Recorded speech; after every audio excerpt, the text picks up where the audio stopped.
नमस्कार, मी स्वाती तोरसेकर एशा पृथ्वीमध्ये तुमचं स्वागत करते. एक अग्रलेख प्रसिद्ध झालेला आहे आणि त्याच्यामध्ये इस्रायल मधली जी सध्याची परिस्थिती आहे त्या संदर्भात काही टिप्पण्या केल्या गेलेल्या आहेत. आमच्या असं लक्षात आलं की त्याच्यामध्ये काही वस्तुस्थितीला विपरीत असलेल्या सुद्धा गोष्टी मांडल्या गेलेल्या आहेत आणि त्यांचा विचार करण्यासाठी म्हणून आज आम्ही तिघे जण एकत्र आलेलो आहोत. माझ्यासोबत आहे श्री अनय जोगळेकर आणि श्री चंद्रशेखर नेने जॉईन होतील आता. तर हा जो अग्रलेख आहे तो प्रसिद्ध झाला आणि त्याच्यानंतर त्याच्यावरती बरीच चर्चा झाली. मला वाटतं अनयजींनी स्वतः एक व्हिडिओ पण केला अश्विन अघोर यांच्यासोबत. तर माझ्या मते एशा पृथ्वीवरती सुद्धा या विषयाची चर्चा होण्याची गरज आहे आणि म्हणून मी सगळ्यांना आज आमंत्रित केलंय. तर सुरुवात करूया. अनयजी, तुमच्यापासूनच करू सुरुवात. नमस्कार. नमस्कार. अग्रलेखापासून सुरुवात होत असली तरी पुन्हा स्पष्ट करू इच्छितो, अग्रलेख हा विषय नाहीये की एवढा दखलपात्र नाहीये की ज्याच्यामुळे संपूर्ण महाराष्ट्राने त्याच्यावर चर्चा करावी. कारण इतका आता दर्जा घसरलेला आहे की त्याची चर्चा, त्या घसरलेल्या दर्जाची जास्त चर्चा होऊ शकेल. पण त्याच्यामध्ये जे सगळे दावे केलेले आहेत त्याच्यातला सगळ्यात पहिला मोठा जो दावा आहे तो म्हणजे अमेरिकेचे अध्यक्ष जो बायडन यांना दोष देण्यात आलेला आहे. तो कशासाठी दोष देण्यात आलेला आहे तर त्यांनी इस्रायली पंतप्रधान बेंजामिन नेतान्याहू यांचे कान उपटले असते तेव्हा तर आज हे झालं नसतं. म्हणजे 1300 लोकांचा मृत्यू झालेला आहे. काल इस्रायलनी ज्या 40 बालकांना आणि लहान मुलांना हमासनी मारलं, गळे चिरून मारलं, कोणाला जिवंत जाळून मारलं. एका 15 वर्षाच्या मुलाला शेजारच्या घरांमध्ये जाऊन आपल्या शेजाऱ्यांना बाहेर पडायला त्यांनी भाग पडलं आणि त्यांना भाग पाडायला लागल्यावर ते बाहेर पडल्यावर त्यांना गोळा करून मारलं. म्हणजे इतक्या क्रूर पद्धतीने मारणाऱ्याचे ह्या सगळ्या गोष्टीचा निषेध न करता किंवा एक तोंड देखला निषेध करून सगळा दोष कोणाचा असेल तर तो इस्रायलचा आहे. कारण त्यांनी ते अल अक्सामध्ये काय त्याच्यातही खोटारडेपणा केलेला आहे की अल अक्सावर इस्रायलचा ताबा आहे आणि जो बायडन यांनी तेव्हा इस्रायलला तेव्हा सुनावलं नव्हतं. जेरुसलेम बद्दल खोटे दावे करण्यात आलेले आहेत की अमेरिकेने ईस्ट जेरुसलेमला इस्रायलची राजधानी म्हणून मान्यता दिली आणि तिकडे दूतावास हलवला. हा खोटारडेपणा आहे. पण म्हणून म्हणलं की या खोटारडेपणाला आणि अज्ञानाला दूर ठेवूया. पण याच्यातला अजेंडा असा दिसतोय की कुठेतरी या सगळ्याला म्हणजे हमास सारखी दहशतवादी संघटना जबाबदार नसून, आणि आज बीबीसीचाही त्याच्याबद्दलची बातमी आलेली आहे की बीबीसी वर्ल्ड न्यूजनी हमासला दहशतवादी संघटना मानायला पण नकार दिलेला आहे. म्हणजे ते त्यांना मिलिटंट किंवा मिलिटंट म्हणतात. आणि त्याच्यामुळे असं असताना मुद्दा येतो की अशा जर जगात आपण राहत असू की जिथे एक न्याय जर एका देशाला, लोकशाही देशाला लावला असेल आणि दुसरा न्याय जर एका दहशतवादी संघटनेला लावला असेल जिचं क्रौर्य आता जगाने पाहिलं, तर या परिस्थितीबद्दलही बोलणं आवश्यक आहे. माझी पहिली कमेंट करतो. बाकी मग परिस्थिती काय आहे सध्या त्याच्यावर आणि जगात त्याचा कसा रिस्पॉन्स याच्यावर आपण आज बोललं तर ते जास्त संयुक्तिक राहील. स्वाती, तुम्हाला काय वाटतं या सगळ्याबद्दल? हा, तुमचं म्हणणं मला मान्य आहे की अग्रलेख हा खरा चर्चेचा विषय नाहीये, परंतु अशा पद्धतीचे जे मुद्दे मांडले जात आहेत आणि लोकांची एक प्रकारे दिशाभूल होतीये त्याच्या संदर्भाने आपण ही चर्चा करतोय. तर नेनेजी आलेले आहेत, त्यांना त्यांचं मत विचारू. सुरुवातीचे कॉमेंट्स. बरोबर. असं पहा, अग्रलेख इतका महत्वाचा नाही हे मी मान्यच करतो, परंतु लोकसत्ता हे दैनिक बऱ्यापैकी वाचलं जातं महाराष्ट्रात आणि लोकांचा बुद्धिभेद करणं हाच जर त्या दैनिकाचा हेतू असला किंवा संपादकांचा हेतू असला तर तो हेतू खोडून काढणं अतिशय आवश्यक आहे. या संबंध अग्रलेखात कुठेही हमासनी केलेल्या अत्याचाराची चर्चा नाहीये.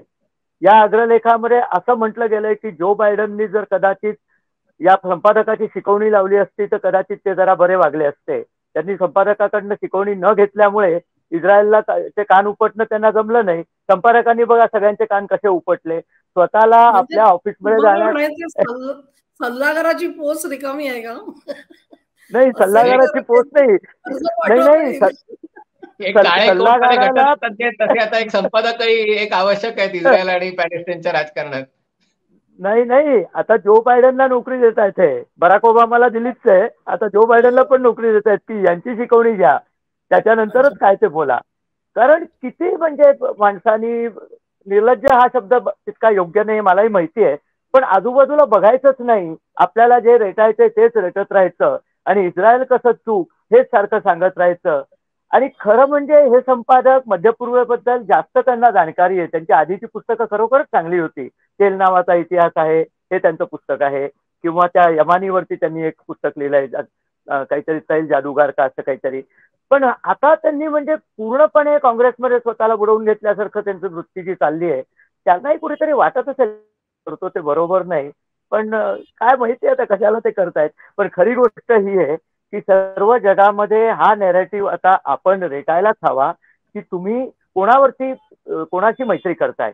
काँग्रेस जर सगळीकडे जाऊन सांगतंय की आम्हाला पॅलेस्टाईन बद्दल सहानुभूती आहे, पॅलेस्टाईन बद्दल सहानुभूती आहे, तेव्हा हमास बद्दल सहानुभूती आहे असंही ते म्हणतायत. तो फरतूस क्रिकेटर भारतात येऊन हमासला सेंचुरी अर्पण करतो, त्याला त्याच क्षणी हाकलून दिला पाहिजे भारतातनं. तर पाकिस्तानला सांगायचं तुमच्या 11च्या 11 लोक घ्या आणि इथनं तुम्हाला फुकट तिकीट काढून देतो, तुम्ही सरळ आता गाझापट्टीतच जा आणि तिथेच खेळा काय खेळायचं ते. कारण अतिशय चांगली गोष्ट आहे, आपले हे सगळे जे वोक आहेत, संपादक सुद्धा खरं एक चार्टर्ड विमान करून संपादकांनी गाझापट्टीत जावं आणि तिथून सगळ्या जगाला उपदेश करावा, त्यामुळे एकदम म्हणजे सगळ्या जगातच भलं होऊन जाईल. यानं त्या रीतीने भलं होईलच ते गाझापट्टीत गेल्यानंतर, दुसरी रीत मी सांगत नाही का भलं होईल असं. याचा धोका काय आहे ते तुम्हाला सांगतो. आपल्या इथल्या ज्या कुंपणावर बसलेले लोक आहेत त्यांचा बुद्धिभेद होतो यामुळे, आणि त्यांना असं वाटायला लागतं की बघ इस्रायलची काहीतरी चूक असेल ना, नाही तर लोक इतके एकदम कसे निष्ठूर होतील. पण निष्ठूर लोकांची बाजू कशाला घ्यायची. उद्या काही न करणार भारतामध्ये अशा घटना झाल्या तरी हे लोक हेच म्हणतील मग तुम्ही राम मंदिर बांधायला काढलं म्हणून यांनी तुम्हाला मारलं, बरं झालं तुम्हाला मारलं ते, आणि तुम्ही यांना परत मारलं तर तुम्ही यांच्यावर अत्याचार केले म्हणून बोलायला पुन्हा मोकळेच. आज एक कुठेतरी मी हे पोस्ट वाचली, एक खूप मोठी यादी आली आहे, त्या यादीमध्ये एकच नाव आपल्याला माहिती आहे, बिल्किस बानू या बाईचं. 49 नावं आहेत त्या याच्या बोगीमध्ये जळलेल्या लोकांची, ती नावं सुद्धा कोणाला माहिती नाही. एक बिल्किस बानूचं नाव घेऊन हे सगळीकडे नाचत बसतात, मोहम्मद अखलाकचं एक नाव घेऊन नाचत बसतात. मला वाटतं इथे आता नेरेटिव्ह हा पाहिजे की आम्ही इथे हमासच्या विरुद्ध आहोत, हमासच्या दहशतवादाच्या विरुद्ध आहोत. हमास म्हणजे फिलिस्तीन नाही, हमास म्हणजे सगळे मुस्लिम नाहीत, पण जे हमास आहेत त्यांची बाजू कोणीही घेतली तर ते सुद्धा त्या हमास इतकेच क्रूरतेला सपोर्ट करतात, हे आपण आता रेटून बोलायला पाहिजे, काँग्रेस इन्क्लुडेड. किंवा आपले सगळे जे INDI ते जे काही डॉट डॉट लोक आहेत ती सगळी जण आता सुद्धा हमासला सपोर्ट करतायत, खुलेपणाने करतायत, दबेलपणाने करतायत, पण हमासच्या विरोधात बोलत नाही येतो. आता हमासच्या विरोधात बोललं नाही, उद्या भारतात अत्याचार झाले तर त्यांच्या विरोधात ते बोलणार नाहीत. आणि ही गोष्ट आपण भारतीय जनतेला पटवून देणं अत्यावश्यक आहे की तुमच्यावरती अत्याचार झाले तर यांच्यातला एकही हरीचा लाल किंवा ज्या कोणाचा लाल असेल तो याच्यावरती येणार नाही. आणि हे सांगणं महत्वाचं आहे. नंतर आपण जागतिक परिप्रेक्ष्याची चर्चा करू या आपल्या छोट्याशा व्हिडिओमध्ये, असं मला वाटतं. हमास या संघटनेचा आपण विचार करतोय तेव्हा थोडस वाचून दाखवायचा प्रयत्न करते, आणि तो असा आहे की त्यांचं जे उद्दिष्ट आहे ते उद्दिष्ट काय बघा. The complete destruction of Israel as an essential condition for liberation of Palestine and establishment of a theocratic state based on Islamic law. लक्षात घ्या. तर हे जर का त्यांचं हे ध्येय जे आहे ते मी नाही सांगत आहे किंवा दुसरा कोणी सांगतोय असं नाही, हमासनी स्वतः हे त्यांचं ध्येय आहे. आणि त्याच्यात ते असं म्हणतात की कम्प्लीट म्हणजे इस्रायलचा संपूर्ण नायनाट म्हणजे पॅलेस्टाईनला मुक्ती आणि मग तिथे शरिया लॉ एस्टॅब्लिश करायचा, हे ध्येय ज्यांनी घेतलेलं आहे त्या संघटनेसाठी आणि त्यांनी जी काही कृत्य केली, अमानुष कृत्य केली, त्याच्यासाठी आपल्याकडे जर का 4 निषेधाचे शब्द नसतील तर आपली जी मनोभूमिका आहे ना त्याच्यावरती शंका जरूर येते. आणि दुसरा गोष्ट मला अशी वाटते की संपूर्ण अग्रलेखाचा जो एक रोख आहे म्हणा किंवा फ्लो आहे, आणि हाच भाग जो आहे जो गर्भित अर्थ त्याचा आहे तो मी अनेक नॅरेटिव्ह बघते, त्याच्यामध्ये असं आहे की पॅलेस्टाईनच्या लोकांची दुर्दशा झाली आहे, त्यांना स्वातंत्र्य मिळालं नाहीये, अमुक आहे तमुक आहे. मग या सगळ्याला जबाबदार कोण, तर अमेरिकन प्रशासन जबाबदार आहे त्याला. म्हणजे यांनी काहीच करायचं नाही, करायचं कोणी तर ते पॅलेस, म्हणजे हा कायमचा आहे. माझी जी दुर्दशा आहे त्याला जबाबदार मी दुसऱ्या कोणाला तरी धरायचं. बायडेननी काही करो, क्लिंटननी काही करो, ओबामानी काही करो, तुम्ही काय केलं स्वतःसाठी? आजपर्यंत संपूर्ण जगामधून पॅलेस्टाईनच्या कॉजसाठी बिलियन्स ऑफ डॉलर्स येऊन उभे राहिलेले आहेत तिथे. तुम्ही त्या भागामध्ये जाऊन बघा त्याचा विकास कसा झालाय, काय त्या लोकांना पुरेसं अन्न मिळतंय का, त्यांना शिक्षण आहे का, त्यांच्यासाठी उद्योगधंदे उभे झालेत का, मग हा पैसा गेला कुठे आणि त्याचं केलं काय? तर तुम्ही स्वतःसाठी काय केलं ते तरी सांगा एक दिवस कधीतरी. आणि सतत बायडेनला दोष द्यायचा, ट्रम्पला, त्याच्यामध्ये जे काय तो सगळा नॅरेटिव्ह आलेला आहे त्याच्यात तर इतक्या चुक आहेत की त्याच्यावरती मला बोलण्याची पण गरज भासत नाही. आणि म्हणजे सुरुवातीचं वाक्यात जे आहे ना ते महत्वाचं आहे. आणि त्याच्यात त्यांनी असं म्हटलेलं आहे की इस्रायल रूपी अवघड जागेच्या दुखण्याचा वेळीच इलाज न केल्यामुळे सहन होत नाही आणि सांगता येत नाही बायडेनची अवस्था आहे. म्हणजे काय तर बायडेननी काहीतरी करायचंय, इस्रायलनी काही नाही केलं तरी चालेल, पॅलेस्टाईननी काही नाही केलं तरी चालेल, अशी परिस्थिती आहे. आणि दुसरी यांना गंमत वाटते आहे की इस्रायलची फजिती झाली आहे आणि बायडेनची पण फजिती झाली आहे. आणि बायडेनची का फजिती झाली आहे तर त्यांच्या मते अमेरिकेने त्यांच्या संरक्षणाची जबाबदारी स्वीकारलेली होती आणि ती जबाबदारी त्यांना पार पाडता आली नाही. अधिक त्यांना गुप्त वार्ता, त्यांचं जे काय खातं आहे, CIA असेल, FBI असेल, यांना याची गंध वार्ता लागली नाही. अशा दुहेरी अपयश हे अमेरिकेच्या माथ्यावरती ते मारायला बघतायत.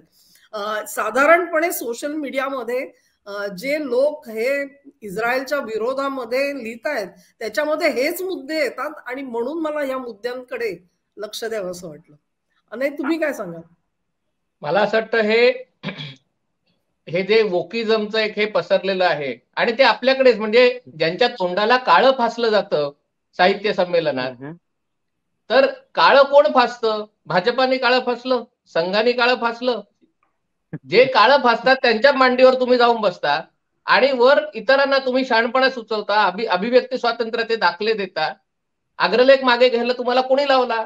ज्यांनी मागे लावला त्यांचीच तुम्ही भलामण करता. म्हणजे इथे तुम्ही तर चवताळून उठायला होतं. आणि हे एका व्यक्तीबद्दल नाहीये, हे सगळ्या व्यवस्थेबद्दल आहे. म्हणजे आज ज्या बातम्या जर वाचल्या तर हार्वर्ड विश्वविद्यापीठामध्ये 35 विद्यार्थी संघटनांनी इस्रायलचा निषेध आणि हमासचा पाठिंबा वगैरे असं केलं. आता त्याच्यानंतर असं झालं की त्या अनेक कंपन्या आहेत त्यांनी याच्याबद्दल अतिशय कडक भूमिका घेतली. त्यांनी सांगितलं की या विद्यार्थी संघटनेतल्या विद्यार्थ्यांची आम्हाला नावं सांगा, आम्ही त्यांना नोकऱ्या देणार नाही. असं म्हटल्यावर मग मात्र हा आमच्यावर अन्याय आहे, हा अभिव्यक्ती स्वातंत्र्याचा विरोध आहे. म्हणजे तुम्ही भूमिका घेणार, ती भूमिका घेताना त्याचे जे काही परिणाम होतील ते परिणाम सहन करायची तुमची ताकद पाहिजे. पण तुम्हाला असं वाटतं म्हणजे तुम्ही दहशतवादाविरुद्ध भूमिका घेणार नाही, हुकुमशहा भूमिका घेणार नाही, हमासनी जी सत्ता पॅलेस्टिनियन ऑथॉरिटीला म्हणजे त्या इमारतीतनं लोकांना खाली फेकून सत्ता मिळवली त्याच्याबद्दल तुम्ही निषेधात असत, कारण ते त्यांचं कर्तव्य आहे. पण एका लोकशाही देशाने मात्र वेगळं अपेक्षा आणि दुसरीकडनं, आणि याचं कारण त्यांना माहिती आहे की आपण लोकशाही व्यवस्थेत कोणाच्याही तोंडावर थुंकलो तरी आपल्याला काही बोललं जाणार नाही, कारण लोकशाही येते, आपलं अभिव्यक्ती स्वातंत्र्य आहे. मग जी तडफ जी तुम्ही हे असं करताना दाखवता अजिबात हरकत नाहीये. ती गोष्ट तुम्ही हुकुमशाही प्रवृत्तींबद्दल, लोकांबद्दल, व्यवस्थेबद्दल बोलताना दाखवत नाही, कारण तुम्हाला माहितीये तिथे जर तुम्ही काही आपलं तोंड उघडलं तर तुमचा गळा कापला जाईल, तुमच्या तोंडाला काळं फासलं जाईल आणि म्हणून तिथे तुम्ही गप्प बसता. आणि त्यामुळे हा जो दांभिकपणा आहे, आता स्टारबक्सच्या पण युनियननी काहीतरी त्याच्यात हे केलंय, बीबीसीने आता घोषित केलंय की आम्ही हमासला दहशतवादी संघटना म्हणणार नाही, कारण दहशतवादी संघटना म्हणणं तर हे खूप लोडेड स्टेटमेंट होतं. म्हणजे तुम्ही भारतीय जनता पार्टीचा उल्लेख करताना कायम हिंदू नॅशनलिस्ट पार्टी असा उल्लेख करणार. हे भारतीय राज्यघटना जर सेक्युलर आहे हे तुम्हाला माहितीये, सगळ्यांना माहितीये. भाजपा राज्यघटनेच्या अंतर्गत पक्ष आहे, पण तुम्ही उल्लेख करताना हिंदू नॅशनलिस्ट पार्टी करणार. मग पाकिस्तानमध्ये राजकीय पक्षांचा उल्लेख करताना का नाही करणार?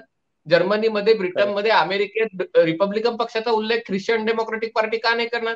कारण हा जो भंपकपणा आहे पुरोगाम्यांचा, की जिथे मऊ लागतं तिथे खणायचं आणि जिथे कठीण आहे तिथे गप्प बसायचं, हा दांभिकपणा याच्यातनं उघड झालेला आहे. बाकी इस्रायल आणि हमास संघर्ष चालू राहील आणि हा दांभिकपणा जर आपण वेळीच आवरला नाही तर याच्यातनं काय होतं, समाजाची एक शक्ती असते, जेव्हा अशा प्रकारचा दहशतवादी हल्ला होतो, अशा प्रकारच्या गोष्टी होतात, तेव्हा त्याच्या विरुद्ध लढाईची जी प्रेरणा असते समाजाची त्या प्रेरणेचं हे शक्तिपात करण्याचं काम हे करतात की तुम्ही ज्यांच्याशी लढायचं त्यांच्याशी लढू नका, तिथे तुम्ही सेटलमेंट करा, तिथे तुम्ही शरणागती पत्करा आणि दुसरीकडे तुमची स्वयंप्रज्ञा दाखवा.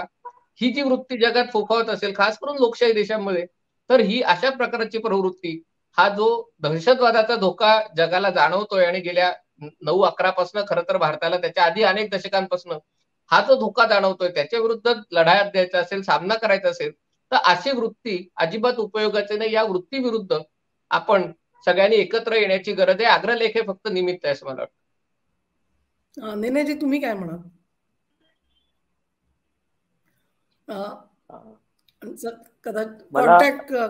मला एक गोष्ट स्वातीताई, तुमच्या बोलण्यात एक चूक होती. तुम्ही विचारत होतात की हमासनी फिलिस्तीननी स्वतः काय केलं. अहो, हमास सांगेल आम्ही लहान मुलांची डोकी कापली, आम्ही त्यांना चांगलं भाजून मारलं. तुमची आहे का हिंमत असलं काही करायची? एवढं सगळं आम्ही केलं तरी सुद्धा तुम्ही आम्हाला नावं ठेवता. आणि इथले लोक म्हणतील ते जाऊ द्या हो, इस्रायलच्या चुका काढा, ते जाऊ द्या हो, अमेरिकेच्या चुका काढा, ते जाऊ द्या हो. मोदींना अमेरिकेची बाजू घ्यायची काय कारण होतं? मोदींना इस्रायलची बाजू घ्यायचं काय होतं? यांना कोणी विचारत नाही की तुम्हाला हमासची बाजू घ्यायचं काय कारण आहे? तुमच्या खिशात काही दिनार आले तर तुम्हाला हमासची धमक्या दिल्यात? तुम्हाला प्रॉब्लेम काय आहे? तुम्हाला हमासची बाजू घेण्याचं मुळात कारण काय? तुमच्याकरता हमासनी काही केलंय का? उलट यासर अराफतनी ऑर्गनायझेशन ऑफ इस्लामिक काउन्सिल मध्ये स्पष्टपणे सांगितलं की काश्मीर हा पाकिस्तानचा भाग आहे, भारताचा नाही. आणि यावेळेला त्याला इंदिरा गांधींनी राखी बांधली होती.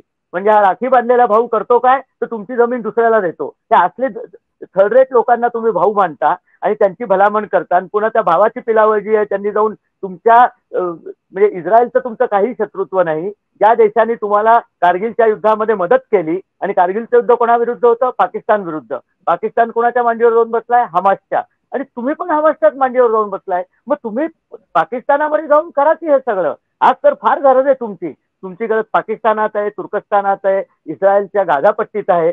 सगळीकडे जा आणि चरखे पण घेऊन जा, नुसते जाऊ नका. चरखे घेऊन जा, कॅसेट घेऊन जा भजनाच्या. वैष्णवजन तो एक चांगलं भजन आहे, ईश्वराला तेरो नाम चांगलं भजन आहे. बघा, हृदय परिवर्तन करा. इस्रायली लोकांचं, पोलिसांचं अनयजी तुम्हाला नाही वाटत इस्रायली लोकांना ही भजनं ऐकवली तर त्यांचं हृदय परिवर्तन होईल? किती बरं छान होईल. सगळ्या जगामध्ये साने गुरुजी म्हणतात तसे गुलाबच गुलाब फुलतील आणि सगळेजण आपण हसून खेळून आनंदी जाऊ.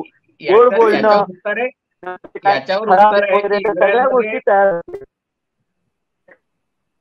याच्यावर उत्तर आहे की इस्रायलमध्ये आता जे सुरुवात झालेली आहे, ज्या लोकांना आनंदाच्या उकळ्या फुटत होत्या की इस्रायलमध्ये लोक नेतन्याहू सरकार विरुद्ध रस्त्यात उतरलेले आहेत आणि त्याच्यात मोसादचे लोक आहेत, पायलट आहेत, कमांडो आहेत, हे सगळे लोक आता सैन्यात भरती झालेले आहेत. कारण त्यांची भूमिका आहे की अंतर्गत आमचं राजकारण काही असो, पण जेव्हा देशावर हल्ला होतो तेव्हा आम्ही आमच्या देशाचं रक्षण करायला पुढे जाणार.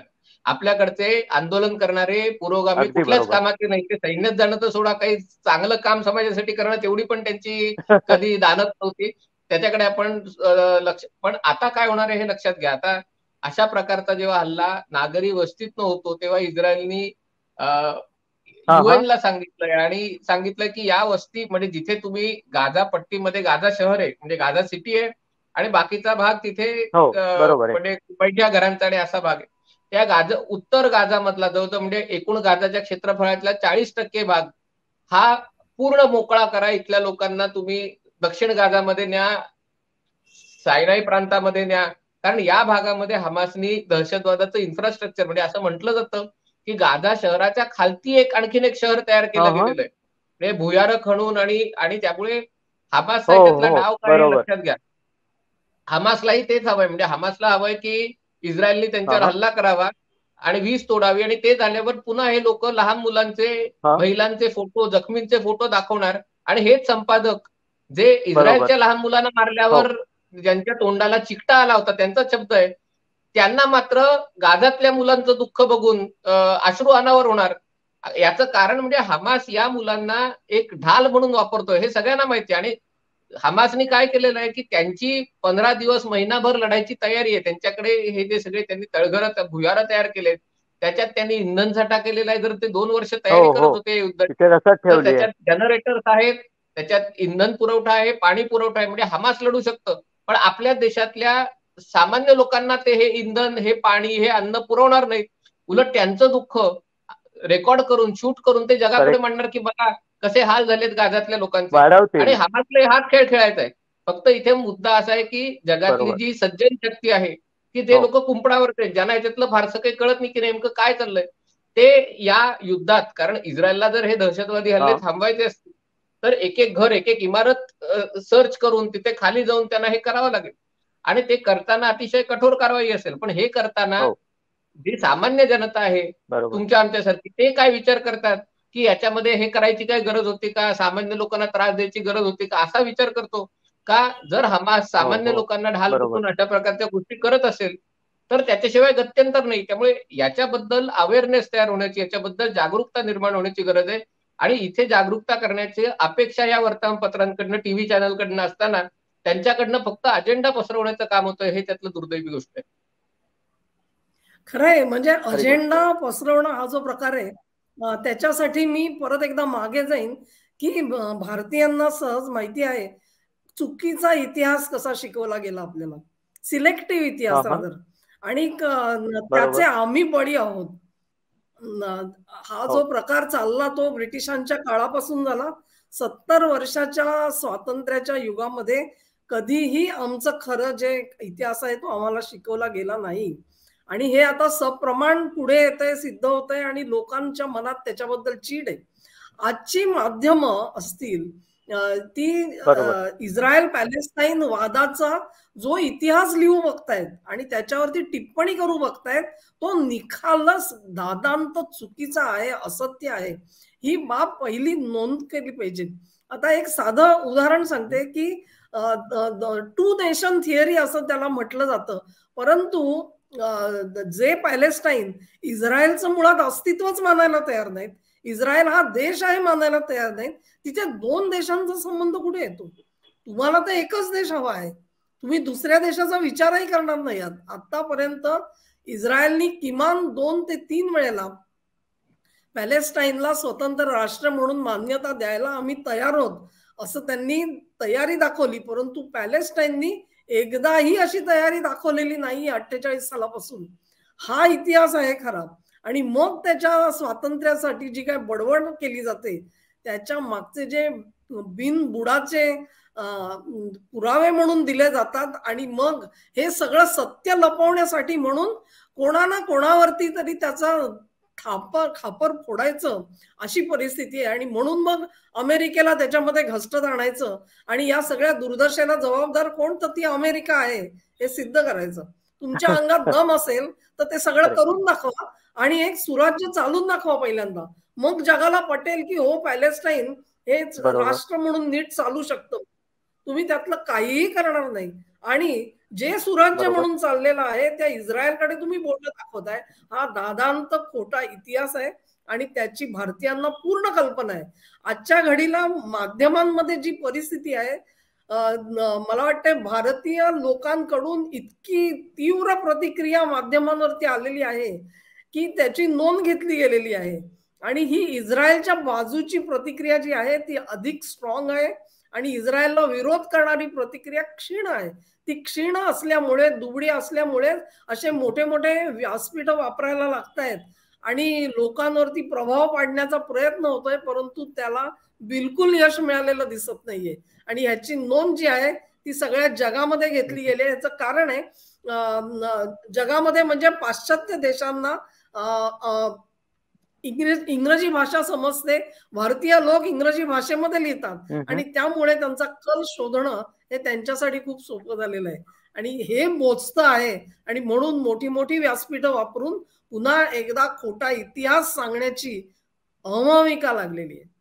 नेनेजी, तुम्ही आता जे म्हणत होतात यांनी हमासची कृत्य किंवा हमासचा जो चार्टर आपण वाचून दाखवलात त्याच्यामध्ये इस्रायलच्या जागी इंडिया घातलं तर तो पाकिस्तानचा चार्टर आहे. गजवा आहे हिंद आणि गजवा आहे इस्रायल एक्झॅक्टली सेम आहे. आणि हे आपण पॉइंट टू पॉइंट लोकांपुढे आणलं पाहिजे की गजवा आहे हिंद करणारी लोक, गजवा आहे इस्रायल करणारी लोक ही सेम आहेत. त्यांच्या दुर्दैवाने त्याची चपराक दिलेली आहे. आता गंमत बघा, आता सुरू झालेलं आहे सगळीकडे राडारड. आम्हाला मारतायत, एका मुलं परवा तर इतका सुंदर व्हिडिओ काल पाहिला मी, म्हणजे मी घाबरूनच गेलो की हॉरर स्टोरीच आहे की काय. 5-7 लोक एका लहान मुलाचं प्रेत शिर्डीवर घेऊन चालले होते आणि हे पहा इस्रायलने बॉम्बफेकी केली, आमचं हे मूल मारलं असं म्हणत होते. इतक्या सायरन वाजला, शिर्डीवाले तिरडी टाकून पळून गेले. अर्ध्या मिनिटांनी ते पोर सुद्धा उठून पळून गेलं. म्हणजे मेलेला माणूस जिवंत होऊ शकतो या सायरननी, हे मला नवीन लक्षात आलं. हे असले प्रकार करतायत आणि त्याला सुद्धा कोणी प्रतिवाद करत नाहीये. कारण ते आमचे ना, आमची माणसं खोटं बोलतील कशी? खोटं बोलतात ते कोण? अमेरिका. खोटं बोलतात ते कोण? इस्रायल. खरं बोलतात ते कोण? हमास, अराफत, महमूद अब्बास आणि सगळे. सध्या तिथे जे काही प्रकरण चाललेलं आहे, तुम्ही जर मगाशी मागे वाचलं असलं तर नेतान्याहूंनी सांगितलंय की मी इथला भूगोल बदलायला निघालोय. भूगोल बदलायला निघालो याचा अर्थ असा की हमास, गाझापट्टी या सगळ्या गोष्टी त्याला आता इतिहास जमा करायचे आहेत. लक्षण तरी असं दिसतंय की 1-2-3 दिवसामध्ये ते गाझामध्ये इस्रायली सैन्य पाठवतील, असं लक्षणं तरी अशी आहेत. अर्थात मला तरी असं वाटतं की गाझामध्ये इस्रायली सैन्य पाठवणं हा फार रिस्की गेम आहे. कारण कुठल्याही शहरामध्ये लढाई करणं हे फार कठीण असतं. कारण खिडकीतनं गोळी येऊ शकते, घराघरातनं माणसं त्याला बुबी ट्रॅप म्हणतात, म्हणजे माइन्स पेरू शकतात. तुम्ही दार उघडलं की दाराचा स्फोट होतो वगैरे. रशिया विरुद्ध जर्मनीची स्टॅलिनग्राडला हार त्यामुळेच झाली होती की ते शहरात लढले आणि शहरात लढणं कठीण असतं. इस्रायललाही ते माहितीच आहे. मला वाटतं नेतान्याहू म्हणतोय की आधी शहरच जमीनदोस्त करू, म्हणजे मग गोळी येईल कुठनं, असला काहीतरी प्रकार सध्या चालू आहे. आणि त्याच्या विरुद्ध सगळे लोक जरी एकत्र ओरडले तरी मला वाटत नाही की त्याचा काही उपयोग होईल. फार तर काय 4 अग्रलेखाची सोय होईल आमच्या मित्राची. 4 अग्रलेख लिहिल, बाबा किती छान, तिकडनं काय यायचे असतील ते येतील त्याला. पण लवकरच आता एका प्रसिद्ध वार्ताहराने आपली टोपी फिरवलेली तुम्ही बघितली असेल, लेटेस्ट फिरवली आहे टोपी. कदाचित यांचीही टोपी काही दिवसांनी फिरेल, काही सांगता येत नाही. कारण घटना फार वेगाने बदलत आहेत. आता आपण बोलतोय तेव्हा सुद्धा मला वाटतं अनेकजी तिथे हल्ला जोरात चालूच आहे ना गाझावरती. म्हणजे गाझाचं निर्धारण ज्याला म्हणतात ते पूर्णपणे जोरात चालू आहे. कदाचित 1-2 दिवसातच आपल्या लक्षात येईल की आता हमास हे they are on the run आणि त्यांना आता तिथे लपायलाच जागा नाहीये. नेतान्याहूंनी अत्यंत मानभावीपणे सांगितलं की सगळ्या सिव्हिलियनांनी गाझा सोडून जावं. अरे पण जावं कुठे आणि जावं कसं? कारण जायला जागाच नाहीये. त्यांचा मित्र इजिप्त त्यांनी सुद्धा दरवाजे बंद केले की ही घाण इथे नको. इस्रायलमध्ये जायचा प्रश्नच नाही. समुद्राची नाकेबंदी इस्रायलनी केलेली आहे. गाझातले नागरिक जातील कुठे? त्यांनी माझ्या मते आता हमासचेच गळे धरावे आणि त्यांचा हा बोल ना. याच्यामध्ये कारवाई आता फक्त उत्तर गाझा, जसे म्हणलं की शहराचा वरचा भाग आहे जिथे लोकसंख्या आहे, दक्षिण गाझामध्ये जायला जागा आहे. पण इथे म्हणून म्हणलं इथे नॅरेटिव्हची लढाई का महत्वाची, तुम्ही आता योग्य सांगितलं की जेव्हा अर्बन वॉरफेअर असतं तेव्हा कुठलंही कितीही अत्याधुनिक सैन्य असो, कितीही प्रशिक्षित सैन्य असो, नाही त्यांची खूप मोठ्या प्रमाणावर हानी होण्याची भीती असते आणि ती भीती इस्रायलच्याही बाबतीत आहे, म्हणजे नाकारता येत. मुद्दा असा आहे की काही गोष्टी आपण लक्षात घेणं आवश्यक आहे. दुसऱ्या महायुद्धात जेव्हा ब्रिटन आणि जर्मनी यांची लढाई चालू होती तेव्हा याच ब्रिटननी, ज्याचे आज दाखले दिले जात आहेत, जितकी बीबीसी बसून लोकांना मानवाधिकारांचं गोष्टी सांगतं, त्यांनी ड्रेस्डेन हे शहर जर्मनीचं पूर्णपणे बेचिराग केलं होतं. अमेरिकेच्या बाबतीत जेव्हा पर्ल हार्बरची घटना झाली तेव्हा त्यांनी अणुबॉम्बचा वापर जपान विरुद्ध केला होता. कारण त्यांच्यासाठी तो इस्रायलने याच्यापर्यंत कुठलीही गोष्ट केली नाही आणि कदाचित करणारही नाहीये. पण ही गोष्ट लक्षात घ्यायला पाहिजे की जेव्हा अशा गोष्टी होतात रशियाच्या विरुद्ध, अमेरिकेच्या विरुद्ध, जर्मनीच्या विरुद्ध, की जेव्हा तुमच्या ज्याला म्हणतात ना की तुमच्या ज्या खपल्या जखमेवर खपल्या, कारण ज्यू लोकांच्या ज्या संख्येने हत्या झालेली आहे होलोकॉस्टच्या दरम्यान, या घटनेने त्याची आठवण करून दिली की लहान मुलांना तुम्ही, म्हणजे एक कंसाची गोष्ट ऐकली होती की 1 दिवसाचा मुलगा तो मारत होता, त्या प्रकारे लहान मुलांचे गळे चिरले या लोकांनी. तर ती जी क्रूरता आहे त्या क्रूरतेला जर आपल्या शेजारी ठेवून तुम्ही जगायचं असेल, तेलावीपासून अवघ्या 30-40 किलोमीटरवर ही लोक राहतात. म्हणजे असं नाहीये की कुठे त्यांच्यात आणि यांच्यात 500 किलोमीटर 1000 किलोमीटरचं अंतर आहे. असे लोक जर तुमच्या शेजारात ठेवून राहायचं असेल तर तुम्हाला कठोर व्हावं लागेल, कणखर व्हावं लागेल. फक्त हे कणखर इस्रायल होत असताना जगात त्याचा नॅरेटिव्ह काय चालणार त्याच्यावर या युद्धाचं भवितव्य अवलंबून आहे. कारण नाहीतर मग आंतरराष्ट्रीय प्रेशर आणि हे सगळे मानवाधिकारवाले आणि हे सगळे पुढे येणार आणि त्यामुळे त्याच्यामध्ये अरब देश याच्यामध्ये काय भूमिका घेतात, आखाती अरब देश आणि आपल्यासारखे मध्यमवर्गीय कुंपणावर बसलेले, परिस्थितीपासून दूर असलेले असे लोक याच्यामध्ये काय भूमिका घेतात त्यावर बऱ्याच गोष्टी अवलंबून आहेत. स्वाती, तुम्हाला काय? बरोबर आहे. नाही, मी माझे मुद्दे तर मांडलेले आहेत आतापर्यंत. फक्त मला असं वाटतं की ह्या युद्धाची व्याप्ती जी आहे ती गाझापर्यंत सीमित राहील का नाही हा एक मोठा मुद्दा आहे. कारण आताच एक तर सिरियामधले 2 विमानतळ इस्रायलनी उद्ध्वस्त केलेले आहेत. एक अलेप्पो शहरातला आणि एक दमास्कस म्हणजे त्यांच्या राजधानीचा. लेबेनॉनवरती सुद्धा काही तोफगोळे टाकायला लागलेले आहेत. कारण या दोन्ही ठिकाणाहून काही ना काहीतरी आक्रमण होतंय असे रिपोर्ट त्यांनी दिलेले होते. त्याचप्रमाणे एक खूप मोठी ब्लिंकेन साहेब आलेले आहेत. ते इस्रायलमधून जॉर्डनला गेले, तिथून ते कतारला जाणार आहेत, सौदीला जाणार आहेत, संयुक्त अरब अमिरातीत जाणार आहेत आणि इजिप्तला जाणार आहेत. त्याचबरोबर जर्मनी, इटली आणि कॅनडा यांचेही जे परराष्ट्र मंत्री आहेत ते तिथे हजेरी लावणार आहेत. अमेरिकेचे तर संरक्षण मंत्री सुद्धा येणार आहेत तिकडे. तेव्हा एक प्रचंड मोठी हालचाल होताना तुम्हाला दिसेल. इराणचे जे वरिष्ठ मंत्री होते ते सिरियात जाणार होते, परंतु त्यांचं विमान परत पाठवायला लागलं कारण विमानतळच अस्तित्वात नाही, लक्षात आलं. उतरण्याच्या आधीच नष्ट केला गेलेला होता. याच्यामध्ये सिरिया ही त्यातली सॉफ्ट स्पॉट असा आहे.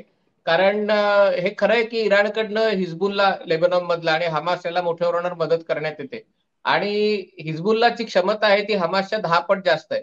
पण 2006च्या युद्धात जेव्हा हिजबुल्लाने इस्रायलवर रॉकेट आणि मिसाईलचा मारा केला आणि 34 दिवस हिजबुल्ला लढत होता म्हणजे, पण तेव्हा इस्रायलने त्यांना जे काही भाजून काढला होता दक्षिण लेबनॉन, त्याच्यानंतर हिजबुल्लाची पण हिंमत झाली नाही पुन्हा इस्रायलवर हल्ला करायची. ते युद्ध अनिर्णित अवस्थेत राहिलं होतं, पण त्याच्यानंतर हिजबुल्लाची हिंमत झाली नाही आणि आता अमेरिकेने हिजबुल्लाला आणि इराणला तोच इशारा झालेला आहे की तुम्ही मध्ये पडू नका.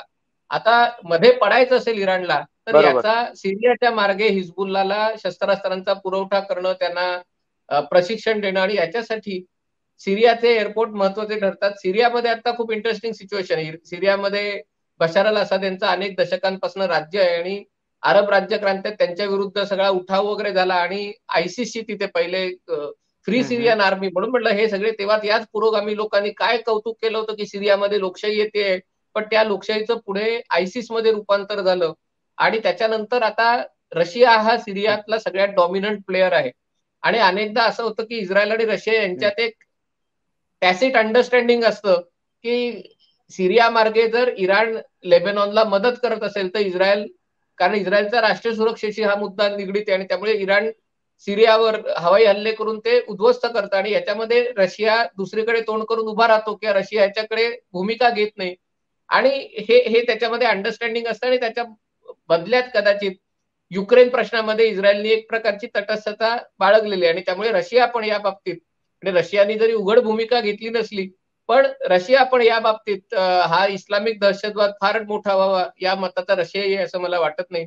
आणि त्यामुळे हे जे सिरियातले जे धावपट्टे एअरपोर्ट, जे छोटे ऑपरेशनल एअरपोर्ट होते ते उद्ध्वस्त केले कारण त्याच्या मार्गे सिरियात, आणि सिरियात आता कोणाचा कंट्रोल नाही बऱ्याच भागात, तर तिकडनं इस्रायलवर हल्ले होण्याची जी भीती आणि ते करणारे कोणी देश नाहीये, लष्कर नाहीये, कोणती तरी दहशतवादी संघटना करू शकते किंवा लेबेनॉन मधनं करू शकतो, त्याचा मार्ग त्याचे दोर हे इस्रायलने कापलेले आहेत.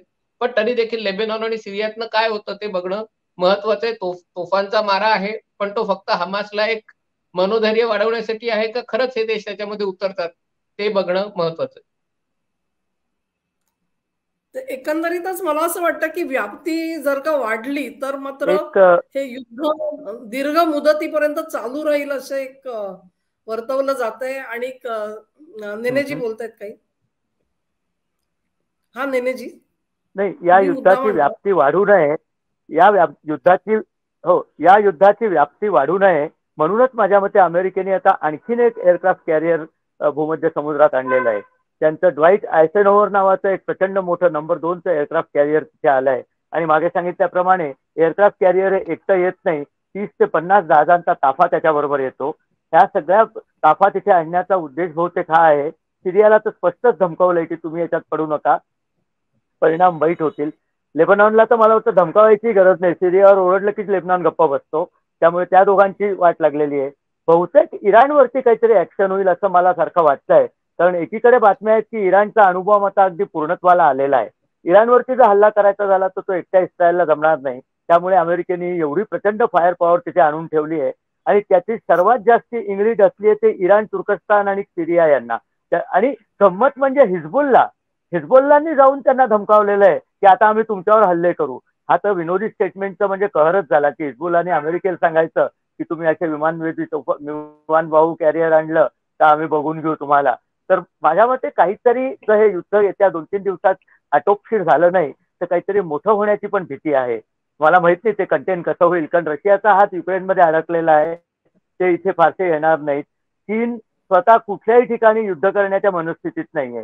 लोकांना पैसे द्यायचं, लोकांना फूस लावायची हे सोडल्यास चीनच्या लष्कराची लढाईची हिंमत नाही. आपण गालवानमध्ये बघितलेलं आहे ते कसे पळून जातात ते. त्यामुळे लढाई झाली तर ती या अरब आणि या लोकांचीच एकमेकात होईल. आणि आता आजच सकाळी मला वाटतं बातमी आली, बहारीननी अनकंडिशनल सपोर्ट जाहीर केलाय हमासच्या विरुद्ध.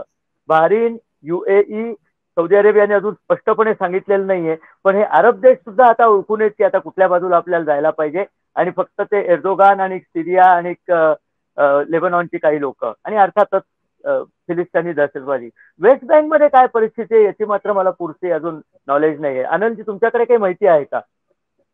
वेस्ट बँक मधले फिलिस्तीनी लोक काय करतात? वेस्ट बँकच्या भागामध्ये टेन्शन्स हे आहेत, म्हणजे कारण त्या भागामध्ये गेले काही महिने वर्ष खास करून इस्रायलचे जे सेटलर किंवा ज्यू हे होते की जिथे त्यांनी वस्ती करवते ते आणि तिकडचे नागरिक यांच्यामध्ये झटापटी, संघर्ष, अल-अक्सा मशिदीत जाण्यावरनं हे होतं. पण जशी अपेक्षा होती, म्हणजे हमासने त्यांना एक आवाहन केलं की तुम्ही पण या लढ्यात उतरा, तसं अजून तेवढ्या प्रमाणात हिंसाचार झालेला नाहीये. म्हणजे कोणी जीवावर उदार होऊन अजून कोणी लढत नाही. अर्थात हे खूप 5वा-6वा दिवस आहे आणि हे अनेक आठवडे चालू शकेल, त्यामुळे त्याच्यात निष्कर्ष काढणं योग्य होणार नाही. पण जी अपेक्षा कदाचित हमासला होती तेवढ्या मोठ्या प्रमाणावर अजून काही तिथे झालेलं नाही. ते जॉर्डननी हमासचे जे कार्यकर्ते आहेत त्यांना घेणार नाही म्हणून जॉर्डननी बॉर्डर मला वाटतं बंद केलेली आहे आता त्यांची. त्याच्यामुळे वेस्ट बँकेमध्ये सुद्धा हमासचं अस्तित्व तर होतच. त्यांना काय त्या निवडणुकीत काही सीट्स पण मिळालेल्या होत्या. त्यामुळे तिथून सुद्धा इस्रायलला सावध राहायला लागणार आहे, कारण हल्ले तसेही समजा त्यांची भूमी जरी नसली तरी ती माणसं तिकडे मात्र नक्कीच आहेत. त्यामुळे काय परिस्थिती एकंदरीतच मला असं वाटतं की एकतर हे युद्ध कितपत लांबेल आणि अनेक जण दुसरा एक अँगल देत आहेत की दिस ए क्लॅश ऑफ सिव्हिलायझेशन्स, जे सॅम्युएल यांनी म्हटलं तसं काही दिसतंय का ह्याच्यामध्ये, अशी एक चर्चा आहे. परंतु ती आत्ताच्या घडीला तरी थोडी लांबची आहे असं मला वाटतं. म्हणजे इतकीशी तेवढी पूर्णत्वाला गेलेली आहे असं दिसत नाही मला. आणखी काही मुद्दे मांडायचे आहेत का नेनेजी? नाही. हा, ठीक आहे. अन्यथा मग आपण चर्चा समाप्त करू. मला वाटतं एकंदरीतच मराठी असेल किंवा इंग्रजी, भारतीय समाज माध्यमांमधून जे मुद्दे मांडले जात आहेत त्याचा प्रतिवाद करण्याचा आम्ही प्रयत्न केलाय आणि त्याचबरोबर वस्तुस्थिती काय आहे ते सांगायचा प्रयत्न केलेला आहे आणि त्यातून जी दिशाभूल होऊ शकली असती ती टाळण्याचा प्रयत्न केलेला आहे. धन्यवाद तुम्हा दोघांनाही. नमस्कार. धन्यवाद. धन्यवाद.